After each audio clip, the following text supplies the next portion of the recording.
നമസ്കാരം. മണിച്ചിത്രത്താഴ് സിനിമയിൽ മോഹൻലാലിനോട് പപ്പു പറയുന്ന ഒരു ഡയലോഗ് ഉണ്ടല്ലോ, എന്താണതെന്ന് ഓർമ്മ വരുന്നുണ്ടോ? ഡോക്ടറെ ഒന്ന് നോക്കിക്കേ, എനിക്ക് എന്തെങ്കിലും കുഴപ്പമുണ്ടോ എന്ന്. ഒരു തമാശയായി കണ്ട സിനിമയിൽ പലരും ചിരിച്ചെങ്കിലും ഇതത്ര തമാശയായി കാണേണ്ട കാര്യമില്ല. എനിക്കും നിങ്ങൾക്കുമൊക്കെ പലതരത്തിലുള്ള വ്യക്തിത്വ പ്രശ്നങ്ങൾ ഉണ്ടാകാം. ഇത് നമ്മുടെയും മറ്റുള്ളവരുടെയും ജീവിതത്തിൽ നമ്മൾ തിരിച്ചറിയാത്ത പ്രശ്നങ്ങൾ ഉണ്ടാക്കുന്നുമുണ്ടാകാം. ചിലരെ കണ്ടിട്ടില്ലേ, ഒരു കാരണവുമില്ലാതെ വാശി പിടിക്കുന്നവർ, അമിത നിയന്ത്രണങ്ങൾ ഏർപ്പെടുത്തി വീട് ജയിലിന് തുല്യമാക്കുന്നവർ, ഒരു നിയന്ത്രണവുമില്ലാതെ തോന്നുന്നത് തോന്നുമ്പോൾ ചെയ്യുന്നവർ, പെട്ടെന്ന് ടെമ്പർ നഷ്ടപ്പെട്ട് വല്ലാതെ പൊട്ടിത്തെറിക്കുന്നവർ, മറ്റുള്ളവരെ അമിതമായി സംശയിക്കുന്നവർ, മറ്റുള്ളവരിൽ വിശ്വാസമില്ലാത്തവർ. ഇത്തരത്തിൽ നമ്മുടെ ജീവിതത്തിൽ പലതരം ആളുകളെ കണ്ടുമുട്ടാറുണ്ട്. ചിലർ അമിതമായി സംശയാലുക്കളും മറ്റുള്ളവരെ വിശ്വസിക്കാത്തവരുമായിരിക്കും. മറ്റു ചിലർ നിസ്സാര കാര്യങ്ങളിൽ പോലും വളരെ ചിട്ടയും കൃത്യതയും കാണിക്കുന്നവരും ഇത് കാണിക്കാത്തവരോട് അസ്വസ്ഥത പ്രകടിപ്പിക്കുന്നവരുമായിരിക്കും.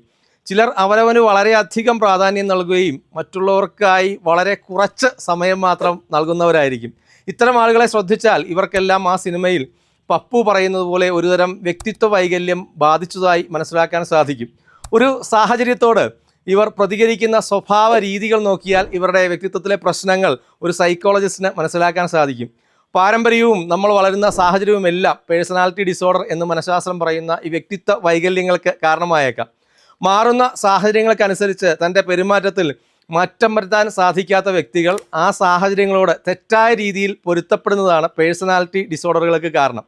സാഹചര്യങ്ങളോട് പോസിറ്റീവായി പൊരുത്തപ്പെടാൻ കഴിയുന്ന തരത്തിൽ നമ്മുടെ പെരുമാറ്റത്തിൽ ഒരു വഴക്കം അല്ലെങ്കിൽ ഫ്ലെക്സിബിലിറ്റി വരുത്തിയാൽ പേഴ്സണാലിറ്റി ഡിസോർഡറുകൾ ഉണ്ടാകാതെ നമുക്ക് രക്ഷപ്പെടാൻ സാധിക്കും.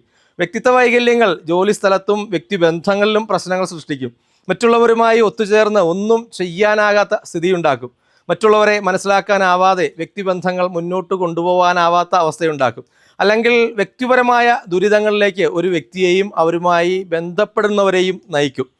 മറ്റുള്ളവരുമായി നല്ല ബന്ധങ്ങൾ ഉണ്ടാക്കാനും അത് തുടരാനും സാധിക്കാത്തവരാണ് നിങ്ങളെങ്കിൽ, ഈ പറഞ്ഞ പ്രത്യേകതകൾ നിങ്ങൾക്കുണ്ടെങ്കിൽ, നിങ്ങളെ തന്നെ മനസ്സിലാകാത്ത അവസ്ഥ നിങ്ങൾക്ക് വരുന്നുണ്ടെങ്കിൽ അത് നിങ്ങളിൽ ഒളിഞ്ഞു കിടക്കുന്ന ഒരു പേഴ്സണാലിറ്റി ഡിസോർഡർ മൂലമാണോ എന്ന് പരിശോധിക്കണം.